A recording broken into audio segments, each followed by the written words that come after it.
Hello everyone, आज मैं कटहल और आलू की सब्ज़ी शादी वाली स्टाइल में बनाने वाली हूँ, जो खुशबू से भरपूर पूरे घर में आपके खुशबू से फैला देगा इसकी सब्ज़ी। और खाने में इतना टेस्टी स्वादिष्ट कि नॉनवेज भी इसके सामने फेल है। तो उसके लिए मैंने यहाँ पे छिलके वाली कटहल लिया है। और जब भी मैं कटहल खरीदती हूँ तो बेबी कटहल खरीदती हूँ। इसका तात्पर्य ये है कि इसमें बीज बिल्कुल छोटा छोटा होता है और ये खाने में काफ़ी स्वादिष्ट और टेस्टी होता है। तो आप जब भी खरीदें बेबी कटहल खरीदें, काफ़ी स्वादिष्ट रहेगा।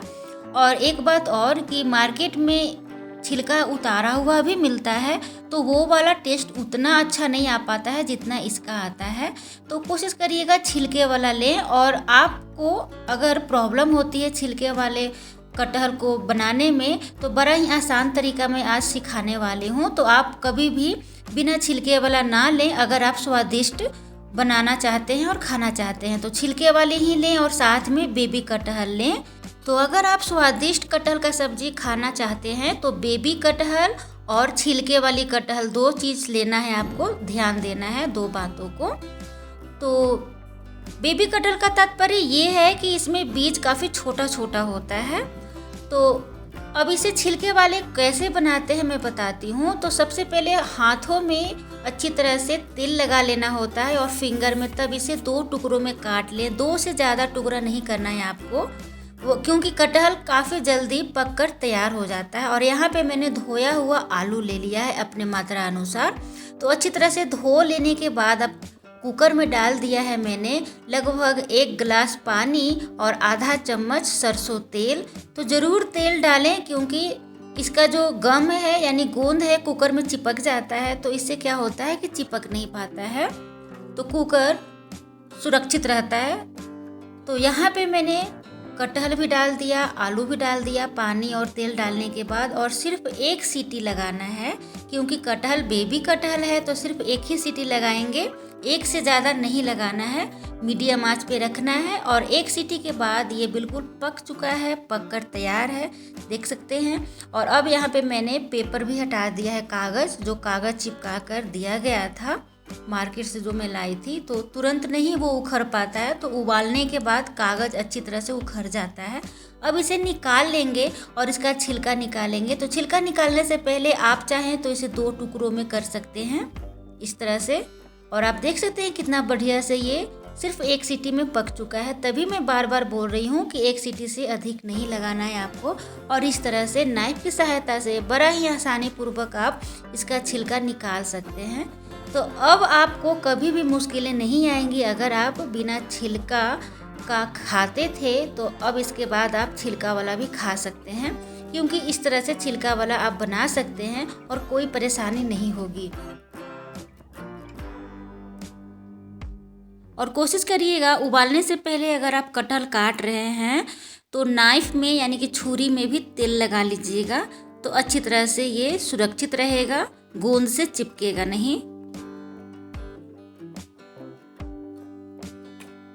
और अगर आप चाहते हैं इस तरह से पूरा छिलका निकालना बिना कट किए हुए, तो इस तरह से भी आप निकाल सकते हैं। और अब आप अपने मन अनुसार आकार में इसे काट लें। आपको छोटा काटना है तो छोटा काटें, अगर बड़ा काटना है तो बड़ा काटें। तो इस तरह से आपको कट कर लेना है। तो फटाफट ये कटहल कट जाता है और तैयार भी हो जाता है। तो एक बार ज़रूर छिलका वाला बनाकर देखें कितना स्वादिष्ट बनकर तैयार होता है।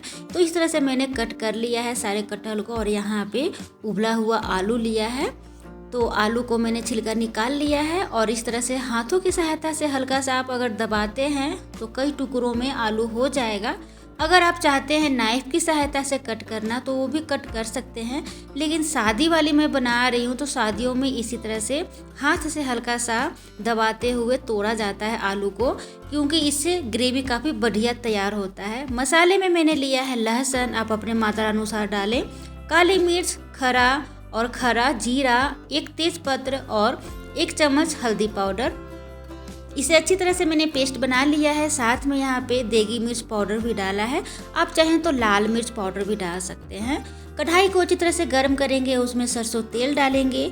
सरसों तेल में ही बनाएं, ज़्यादा अच्छा बनेगा। और यहाँ पे मैंने डाल दिया है कटहल, और कटहल डालने के बाद इसे अच्छी तरह से फ्राई करेंगे काफ़ी बढ़िया से भुनना होता है रंग चेंज होने तक।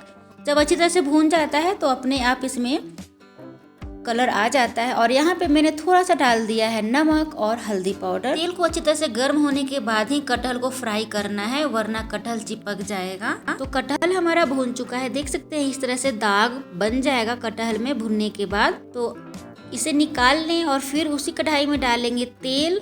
एक तेजपत्र डाल दिया है और इसे अच्छी तरह से रंग चेंज होने तक रहने देंगे। और साथ में एक छोटी इलायची, एक बड़ी इलायची, थोड़ा सा दालचीनी का टुकड़ा और यहाँ पे 2 लौंग, साबुत जीरा और साबुत काली मिर्च डाल दिया है थोड़ा थोड़ा मात्रा में।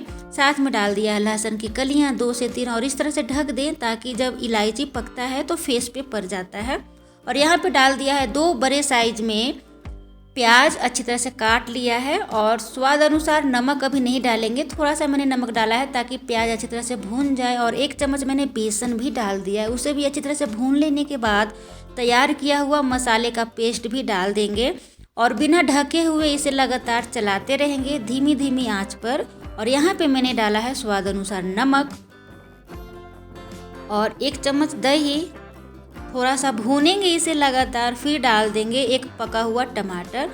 और यहाँ पे मैंने डाल दिया है 1.5 चम्मच चिकन मसाला। तो खुशबूदार बनाने के लिए चिकन मसाला ज़रूर डालें। और अब आपको ढक कर धीमी धीमी आंच पे 10 से 15 मिनट तक पकाना है। और ऊपर आप देख सकते हैं रंग कितना बढ़िया सा मसाले का आ चुका है, तेल रिलीज हो गया है। तो यहीं पे डाल देंगे उबला हुआ फ्राई किया हुआ कटहल और आलू और इसे भी 5 मिनट तक धीमी धीमी आंच पर पकाएंगे। अगर आपको सूखा हुआ बिना ग्रेवी का कटहल आलू का सब्जी चाहिए तो इसी तरह से आप बनाकर निकाल लें, पर मैं यहाँ पे ग्रेवी वाला बना रही हूँ। तो यहाँ पे मैंने डाल दिया है गुनगुना पानी अपने मात्रा अनुसार और ढक कर तेज आंच पर नहीं पकाना है, आपको धीमी धीमी आंच पर ही पकाना है 5 से 6 मिनट तक, क्योंकि आलू और कटहल पहले से पका हुआ है, उबाल दिया था, इस कारण से धीमी धीमी आंच पर आप पकाएंगे तभी आपके सब्जी का कलर बढ़िया सा आ पाएगा। और इस तरह से आप देख सकते हैं पकने के बाद ऊपर देगी मिर्च का कलर काफ़ी बढ़िया सा आ जाएगा। आप जितना अधिक देगी मिर्च का पाउडर डालेंगे उतना ही अधिक कलर इसमें आते जाएगा। तो आप अपने मात्रा अनुसार ही देगी मिर्च का पाउडर डालें, आप कितना कलर पसंद करते हैं। जब तक ऊपर देगी मिर्च का कलर आए नहीं तब तक आपको गैस ऑफ नहीं करना है। तो आप देख सकते हैं कितना बढ़िया सा ये कटहल का सब्जी बनकर तैयार है। बहुत ही खुशबूदार नॉनवेज को टक्कर देने वाली यह सब्जी बनकर तैयार होती है। तो आप अपने घरों में इस तरह से एक बार तो ज़रूर बनाकर ट्राई करें।